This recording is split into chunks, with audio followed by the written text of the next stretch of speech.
Bismillahirrahmanirrahim. Assalamualaikum warahmatullahi wabarakatuh. Waalaikumsalam. Baik, perkenalkan kami dari kelompok 6 pada mata kuliah Data Science dan Data Analisis. Pada kesempatan kali ini kami akan menjelaskan dan mempresentasikan terkait mini project UAS yang berjudul Prediksi Nilai Hasil Ujian Menggunakan Regresi Linear. Adapun anggota kelompok kami, saya sendiri Rafiul Muiskah dan anggota kelompok kami Dan saya Rahmat Fajri Ishar. Untuk mengawali presentasi pada kali ini, untuk pembahasan pertama akan dijelaskan oleh Saudara Rahmat Fajri Ishar. Dengan ini saya persilahkan. Baik, terima kasih atas kesempatan yang telah diberikan. Pertama, saya akan menjelaskan mengenai pendahuluan. Pendidikan terencana sepanjang hidup melibatkan keluarga, masyarakat, dan pemerintah. Pendidikan tinggi krusial untuk masyarakat cerdas dan berdaya saing. Evaluasi kemajuan siswa, terutama nilai ujian, mencerminkan efektivitas sistem pendidikan tentang melibatkan faktor lingkungan, motivasi, dan metode pengajaran. Regresi linear adalah solusi untuk mengidentifikasi faktor kunci yang mempengaruhi keberhasilan siswa. Analisis ini memberikan wawasan tentang hubungan antara variabel seperti waktu belajar dan partisipasi dalam kegiatan ekstrakurikuler terhadap hasil ujian. Prediksi nilai ujian dapat digunakan untuk merancang strategi pembelajaran yang lebih terarah dan memberikan umpan balik yang akurat kepada para guru. Pemilihan regresi linear bukan hanya untuk prediksi nilai, tetapi juga untuk pemahaman mendalam dan solusi terukur dalam meningkatkan mutu pendidikan. Solusi ini memberikan manfaat jangka panjang bagi stakeholder pendidikan, membantu mereka merancang kebijakan efisien, dan memberikan arah yang jelas dalam memajukan sistem pendidikan secara menyeluruh. Adapun penjelasan mengenai uraian penelitian, kami membaginya menjadi 6. Yang pertama ada nilai hasil ujian, yang kedua data science, data analis, dan data mining, yang ketiga prediksi, yang keempat regresi, yang kelima regresi linear, dan yang keenam cross validation. Yang pertama nilai hasil ujian. Nilai hasil ujian adalah representasi kuantitatif pencapaian individu dalam menguasai materi atau keterampilan tertentu. Dalam pendidikan, nilai ini mencerminkan pemahaman siswa terhadap materi yang diajarkan dengan menganalisis faktor-faktor yang mempengaruhi nilai hasil ujian. Regresi linear dapat digunakan sebagai alat prediksi untuk memahami hubungan antar faktor tersebut.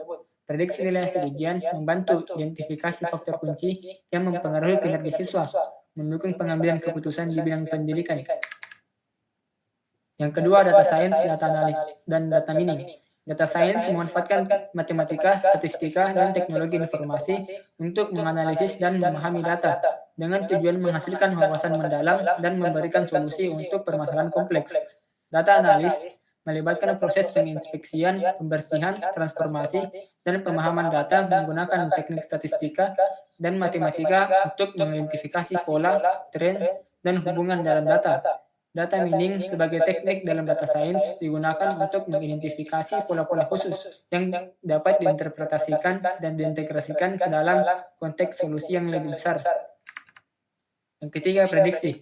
Prediksi adalah proses sistematis memperkirakan kejadian masa depan berdasarkan informasi masa lalu dan sekarang dengan tujuan meminimalkan kesalahan. Dalam konteks data science, terdapat kelompok model prediksi seperti klasifikasi dan regresi yang memetakan variabel ke target dan memberikan nilai pada himpunan baru.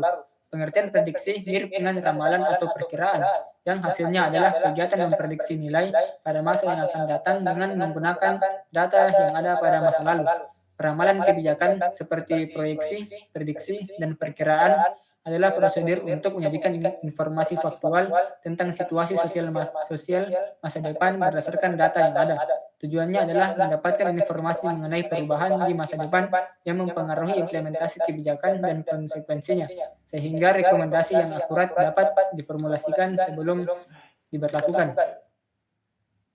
Yang keempat, regresi. Regresi adalah teknik pemodelan statistik yang digunakan untuk memahami hubungan atau memprediksi nilai variabel terkait berdasarkan variabel bebas. Dalam analisis regresi, variabel independen atau prediktor dalam kurung X digunakan untuk memprediksi variabel respon atau dependen dalam kurung Y. Tujuannya adalah mengembangkan model yang meramalkan nilai variabel terkait variabel terikat berdasarkan variabel bebas yang ditentukan. Sering digunakan dalam prediksi nilai numerik seperti harga rumah atau penjualan produk. Regresi linear, bentuk paling sederhana dan tertua, memperkirakan hubungan antara dua variabel dengan menggunakan rumus matematika garis lurus, yaitu Y sama dengan MX tambah B. Dalam konteks ini, hubungan yang kuat dan linear antara variabel membentuk garis lurus pada grafik, memudahkan interpretasi seperti hubungan antara peningkatan populasi dan produksi pangan. Teknik regresi membantu mengidentifikasi hubungan krusial antar variabel dan memanfaatkannya untuk membuat prediksi, sehingga penting dalam pemahaman dan analisis data untuk pengambilan keputusan. Yang kelima, regresi linear. Metode regresi adalah pendekatan statistik untuk memprediksi nilai variabel dependen dalam kurung Y berdasarkan hubungan dengan satu atau lebih variabel independen dalam kurung X. Regresi linear bentuk paling sederhana, menggunakan persamaan garis lurus untuk memodelkan hubungan antara dua variabel. Dalam regresi linear sederhana, satu variabel independen memprediksi variabel dependen, sementara regresi linear berganda melibatkan dua atau lebih variabel independen. Akurasi prediksi regresi dievaluasi dengan mengukur kesalahan menggunakan metode seperti mean square error atau MSE, root mean square error atau RMSE, dan mean absolute percentage error atau MAPE.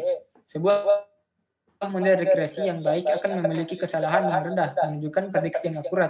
Pentingnya analisis regresi dalam prediksi dan pemodelan data, terutama regresi linear, menjadi signifikan dalam berbagai bidang seperti bisnis, ilmu data, dan penelitian. Dengan fokus pada variabel dependen dan independen, regresi memberikan pandangan mendalam tentang hubungan antara variabel tersebut.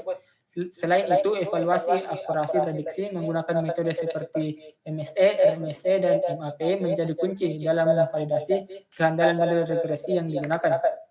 Yang keenam, ada cross-validation. Cross-validation adalah teknik statistik untuk menguji dan mengevaluasi model secara efektif dengan membagi dataset menjadi kali lipatan. Twofold cross-validation melibatkan iterasi latihan dan pengujian model menggunakan lipatan yang berbeda sebagai data uji pada setiap iterasi. Proses ini membantu menghindari overfitting atau underfitting yang dapat terjadi jika model diuji pada satu set data tetapi tidak dapat diterapkan dengan baik pada data baru. Metode ini menggunakan metrik evaluasi seperti akurasi, presisi, Likert, atau F1 score untuk mengukur kinerja model.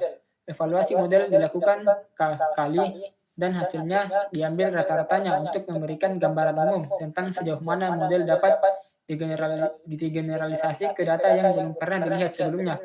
Twofold cross-validation membantu mengurangi potensi bias evaluasi dan memberikan keyakinan tambahan terkait kinerja model pada data baru. Pembahasan selanjutnya ada perancangan sistem. Yang pertama ada data yang digunakan untuk prediksi nilai hasil ujian menggunakan regresi linear ini yaitu data dari student performance. Adapun deskripsi data yaitu dataset student performance berisi informasi tentang pencapaian siswa di dua sekolah Portugal dalam pendidikan menengah. Data yang dikumpulkan mencakup nilai siswa, informasi demografis, fitur sosial, dan informasi terkait sekolah melalui laporan sekolah dan kuesioner.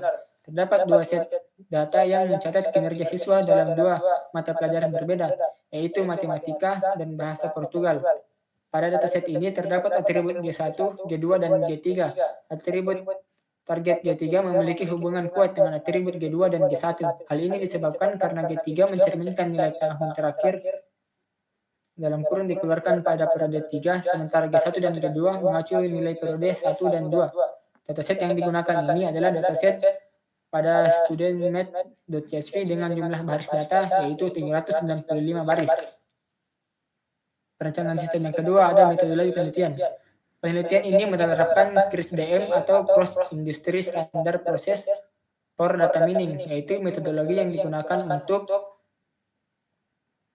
proses pengembangan model data mining. Standar pengembangan data mining sudah banyak diterapkan di permasalahan yang berkaitan dengan data mining. Metodologi CRISP-DM terdiri dari 6 tahap. Yang pertama ada pemahaman bisnis atau business understanding. Pada tahap ini berkaitan dengan tujuan bisnis dan masalah yang ingin diselesaikan dengan prinsip data mining. Pada tahap ini sudah dijelaskan pada bab 1. Yang kedua ada pemahaman data atau data understanding. Pada tahap ini berkaitan dengan pengumpulan data dan memahami data tersebut. Jenis dan sumber data yang dipakai dapat dilihat di pembahasan yang ketiga. Persiapan data atau data prepare pada tahap ini berkaitan dengan membersihkan atau memformat data sesuai kebutuhan dan memilih atribut data serta variabel target. Yang keempat ada pemodelan atau modeling. Pada tahap ini digunakan untuk proses pembuatan model menggunakan metode data mining yang dipilih untuk memecahkan permasalahan bisnis. Metode yang dipakai dalam penelitian ini adalah regresi linear. Yang keenam ada evaluasi. Setelah pembuatan model, maka perlu dilakukan evaluasi guna mengukur kinerja model dalam melakukan prediksi. Teori mengenai evaluasi dapat dilihat pada subbab yang kedua. Yang keenam atau yang terakhir ada penyebaran atau deployment. Setelah melakukan evaluasi, model siap untuk disebarkan di lingkungan produksi untuk digunakan. Perencanaan sistem yang ketiga ada proses prediksi. Prediksi merupakan proses analisis data yang digunakan untuk mencari keluaran numerik, di mana kumpulan data pelatihan berisi masukan dan nilai keluaran numerik. Algoritma digunakan untuk membangun model atau prediktor berdasarkan data pelatihan tersebut, dengan tujuan menemukan keluaran numerik saat diberikan data baru. Metode ini berbeda dari klasifikasi, karena tidak melibatkan label kelas, melainkan memprediksi fungsi nilai kontinu atau nilai terurut.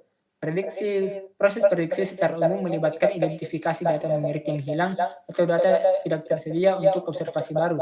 Keakuratannya bergantung pada kemampuan prediktor tertentu dalam menebak nilai atribut yang diprediksi untuk data baru. Dalam konteks ini, model atau prediktor digunakan untuk membangun suatu fungsi yang dapat memprediksi nilai kontinu atau terurut. Di sebelah kanan dapat dilihat gambar proses prediksi. Selanjutnya, perencanaan sistem yang keempat ada cara kerja algoritma regresi linear. Algoritma regresi linear bekerja dengan membaca set fitur X untuk memilih prediktor pada Y. Prosesnya melibatkan analisis regresi linear, pengukuran faktor inflasi varians dalam kurung FIF untuk mengidentifikasi korelasi antar prediktor, penghapusan variabel dengan VIF tertinggi, dan analisis CP untuk pemilihan model. Validasi model regresi kemudian dilakukan untuk memastikan generalisasi yang baik pada data yang tidak terlihat. Setelah divalidasi, model dapat digunakan untuk prediksi pada data baru.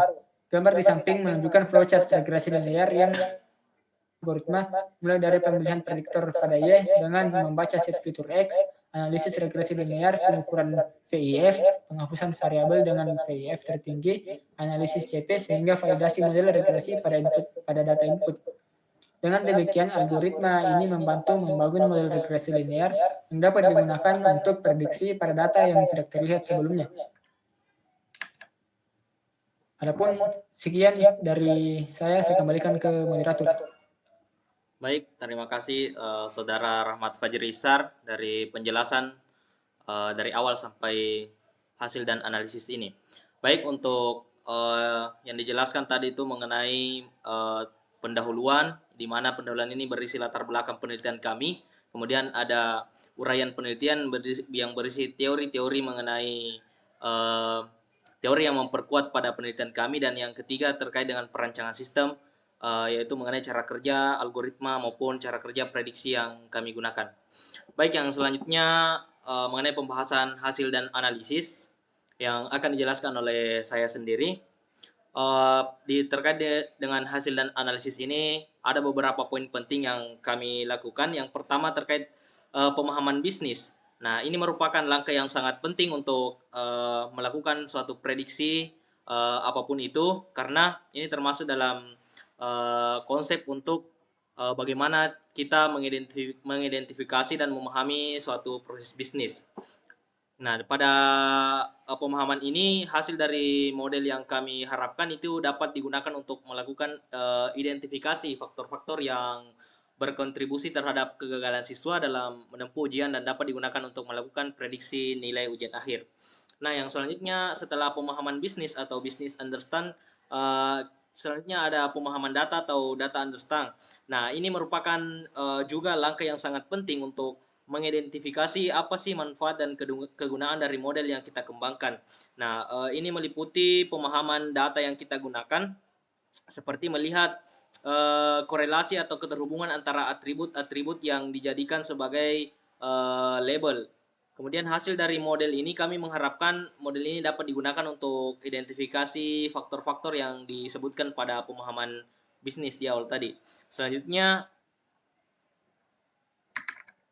uh, tentunya setelah memahami data, di sini kami melakukan suatu proses yang dinamakan dengan persiapan data, atau di dalam data mining atau dalam konsep data science dan data analis dikenal sebagai data pre-processing. Nah, data pre-processing ini sangat penting dan sangat diperlukan untuk mengolah data dengan tujuan agar data kita tidak mengandung kesalahan saat pembuatan model. Nah, pemeriksaan data yang dilakukan di sini diantaranya adalah memeriksa data yang kosong atau data yang missing, data yang di luar ambang batas, dan tipe data yang tidak sesuai atau penyesuaian tipe data. Nah, adapun proses-proses persiapan data kami di sini bagi menjadi beberapa. Yang pertama adalah pemilihan atribut yang akan digunakan. Ini sangat penting karena di dalam dataset yang kami gunakan terdiri dari 33 atribut, dan pada implementasinya keseluruhan atribut ini tidak semua digunakan dengan beberapa pertimbangan. Jadi ini perlu untuk pemilihan atribut. Yang kedua adalah mengubah tipe data nominal menjadi numerik. Nah, pada proses regresi atau prediksi ini, tipe data atau keluarannya adalah bentuk numerik atau angka. Jadi, untuk tipe data yang sifatnya kategorikal atau nominal ini perlu dilakukan penyesuaian dengan mengubah mengubah value atau tipenya.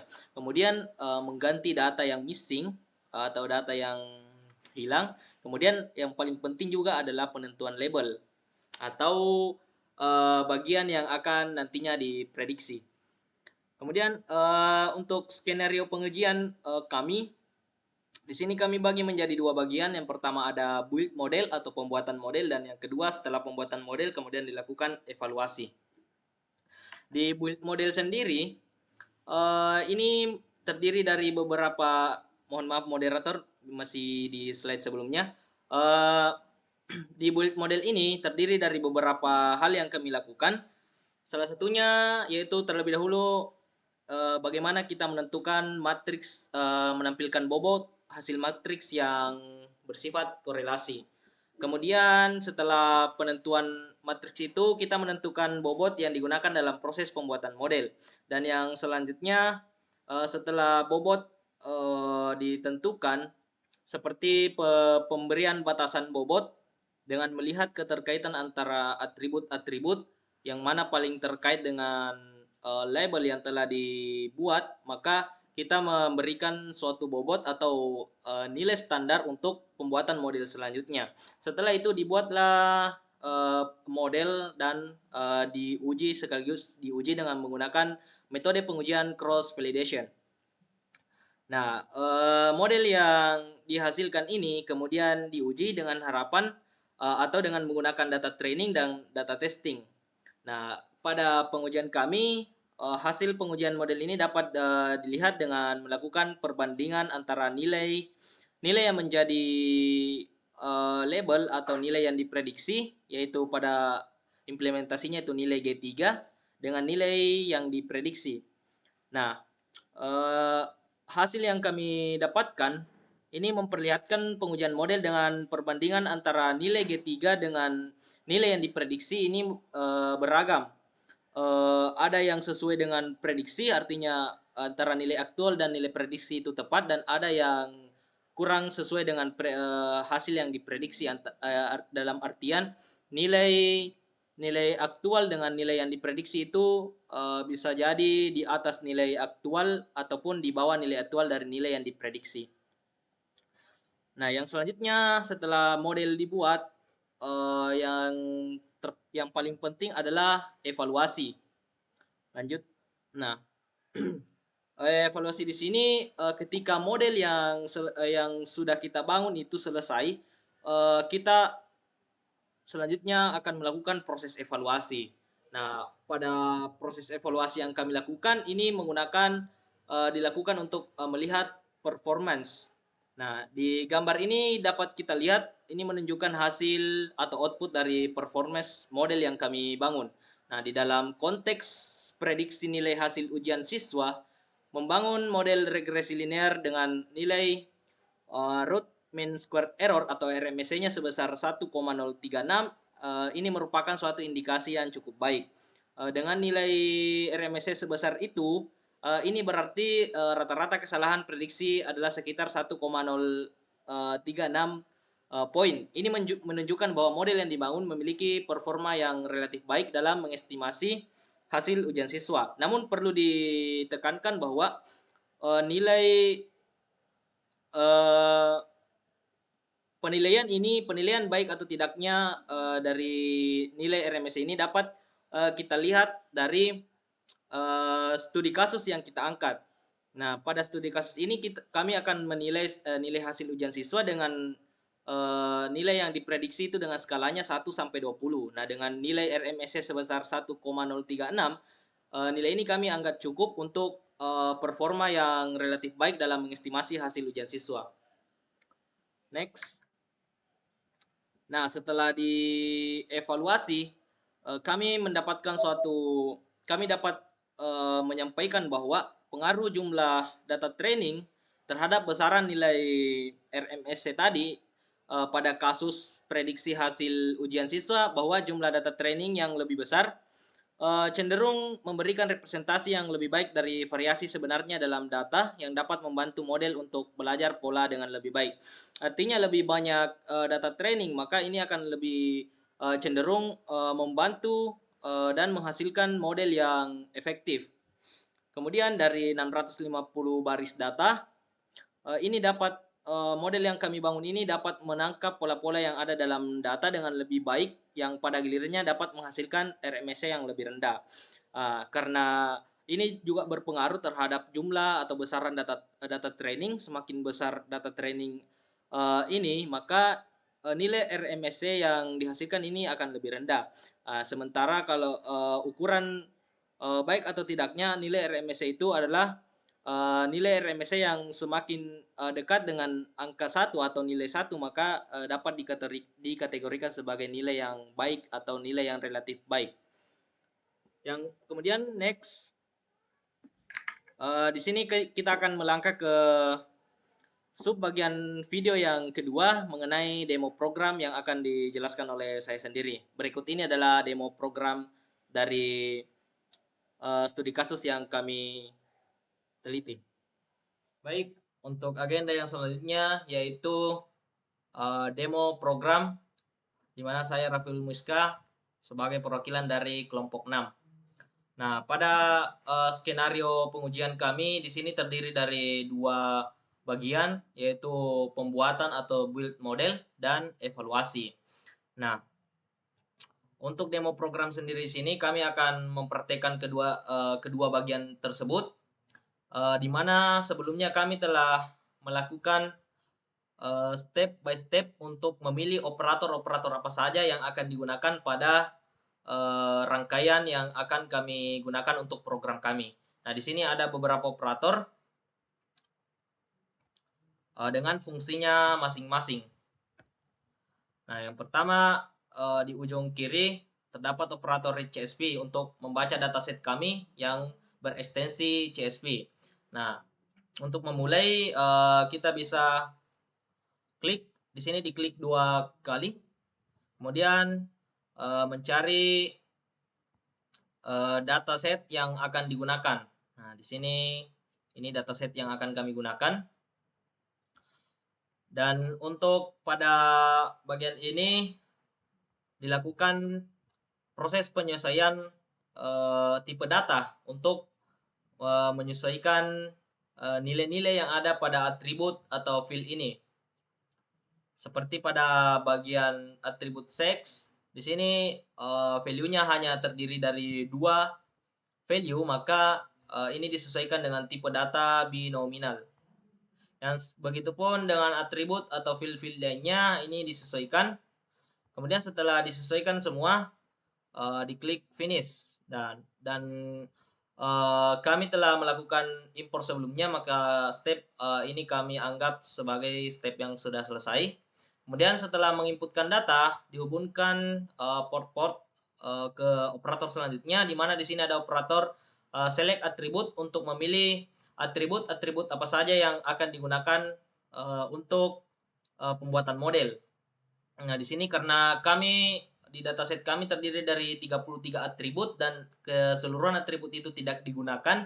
Jadi di sini dipilih beberapa atribut yang digunakan pada tab sebelah kanan yang ini dan atribut yang tidak digunakan pada tab sebelah kiri. Kemudian diklik apply dan setelah itu dihubungkan ke operator selanjutnya, yaitu di sini ada operator nominal to numerical untuk mengubah value-value yang masih bersifat nominal ke value untuk value numerical yang sifatnya numerical atau angka. Kemudian setelah itu dihubungkan ke operator yang selanjutnya, yaitu operator untuk melakukan pre-processing atau persiapan data sebelum model ini dibuat. Di sini terdapat operator replace missing value untuk menangani nilai-nilai yang kosong. Kemudian dihubungkan ke operator set rule. Dan sebelumnya mengapa operator set rule ini digunakan? Karena pada proses import data training ini belum dipilih atau belum dipilih role untuk field atau atribut yang akan digunakan sebagai label. Makanya untuk operator ini digunakan untuk memilih label yang akan digunakan. Nah, di sini dipilih atribut G3 sebagai label, di mana atribut G3 ini menggambarkan nilai ujian ketiga dari siswa. Kemudian langsung saja di-apply dan dihubungkan ke operator weight by correlation. Nah, operator ini fungsinya untuk melihat bagaimana pembobotan keterkaitan antara atribut-atribut dengan atribut-atribut lainnya dengan atribut label. Nah, di sini akan ditampilkan terlebih dahulu bagaimana pembobotan yang dilakukan. Nah, di sini akan muncul pembobotan secara descending atau pembobotan dari atribut yang paling berpengaruh terhadap label dan sampai atribut yang paling tidak berpengaruh atau yang kurang berpengaruh terhadap label atau atribut yang akan diprediksi. Di sini yang paling berpengaruh adalah G2 atau nilai hasil ujian kedua, kemudian G1 dan seterusnya. Nah, setelah pembobotan itu, maka yang selanjutnya dilakukan adalah menentukan batas untuk pembobotan yang akan digunakan untuk proses selanjutnya. Nah, pada bagian ini kita hubungkan ke operator select by weights untuk menentukan pembobotan, maksudnya dari hasil tadi ditentukan bobot minimal atau bobot standar yang akan digunakan pada proses pembuatan model. Di sini ditentukan 0,11. Jadi untuk bobot yang digunakan yaitu bobot di atas 0,11. Jadi estimasinya atribut-atribut yang berpengaruh terhadap label dengan minimal bobot 0,11. Kemudian setelah ditentukan minimal bobot di sini, kemudian dihubungkan untuk pembuatan model selanjutnya dan untuk sekaligus sebagai menguji model dengan menggunakan cross validation dengan k-faults, menentukan k-faults. Nah, di sini dihubungkan terlebih dahulu. Dan untuk di cross validation di sini terdapat beberapa operator. Tentunya yang paling utama adalah linear regression untuk menerapkan algoritma linear regression. Kemudian ada apply model untuk menerapkan model dan operator performance regression untuk melihat bagaimana performa dari model yang dibuat. Untuk itu Setelah di komponen-komponen ini terbuat, selanjutnya adalah melihat bagaimana model-model ini diuji dan bagaimana performa dari model yang dihasilkan. Langsung saja di run, dan di sini parameter utama untuk melihat model ini adalah RMSE atau root mean squared error, dengan melihat nilai yang dimunculkan di sini.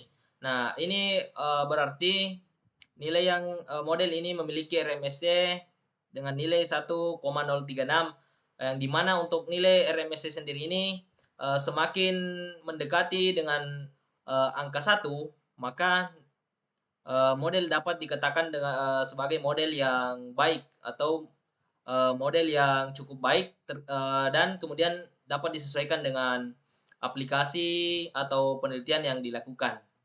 Nah, pada model ini dapat dikatakan model yang cukup baik untuk penelitian mengenai untuk memprediksi hasil ujian siswa dengan skala nilai dengan skala nilai atau skala prediksi itu 1 sampai 30.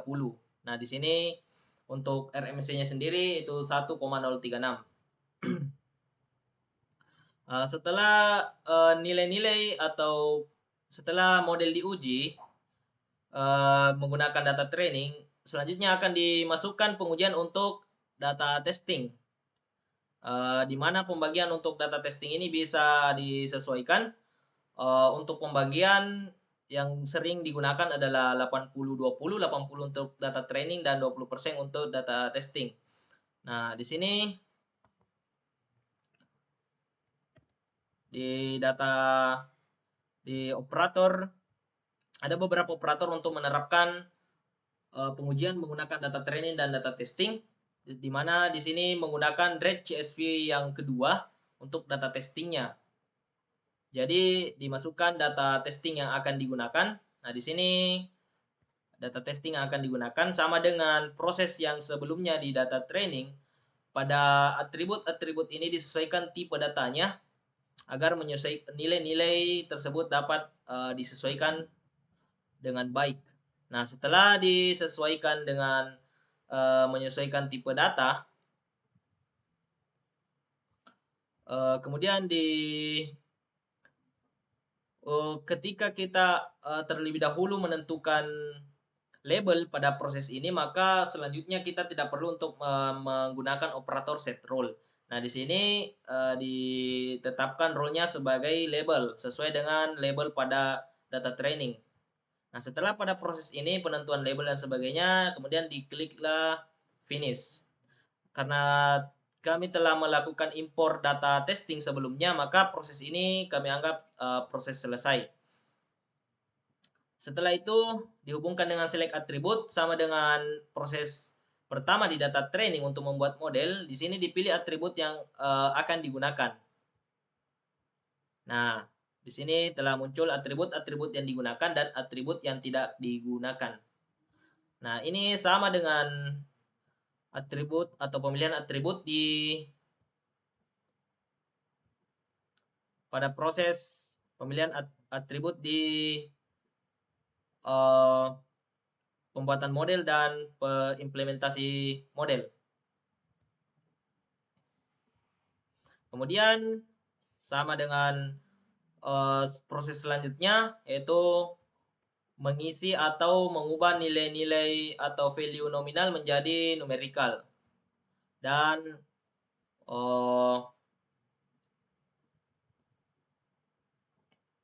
menghubungkan model dengan menghubungkan data testing dengan model yang telah dibuat sebelumnya. Dan di sini telah dihubungkan, kemudian tinggal di running. Nah, di sini muncul bahwa atribut yang paling berpengaruh itu adalah atribut G2 yang paling berpengaruh terhadap label, atau atribut G3 adalah atribut G2.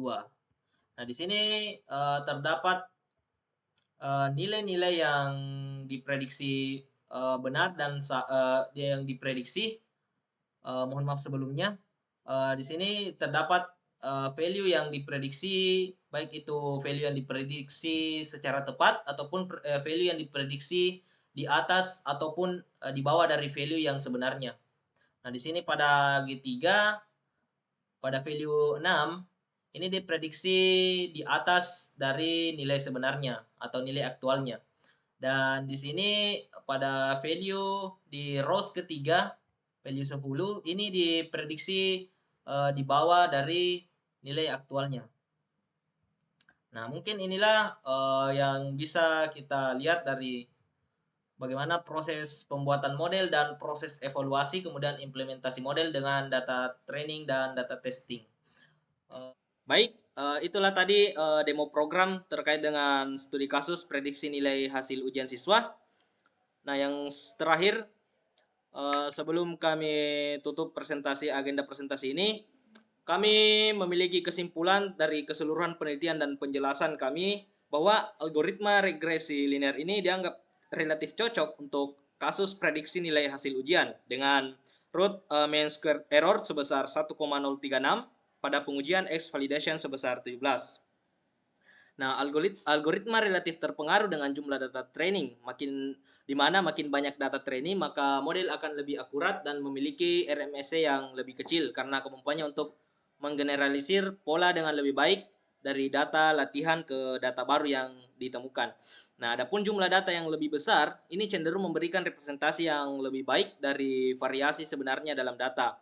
Ini dapat membantu model untuk mempelajari pola dengan lebih baik. Mungkin itu yang sempat kami sampaikan terkait dengan penjelasan hasil penelitian dan demo-demo program pada penelitian kami. Lebih dan kurangnya mohon dimaafkan. Wabillahi taufiq wal hidayah. Assalamualaikum warahmatullahi wabarakatuh.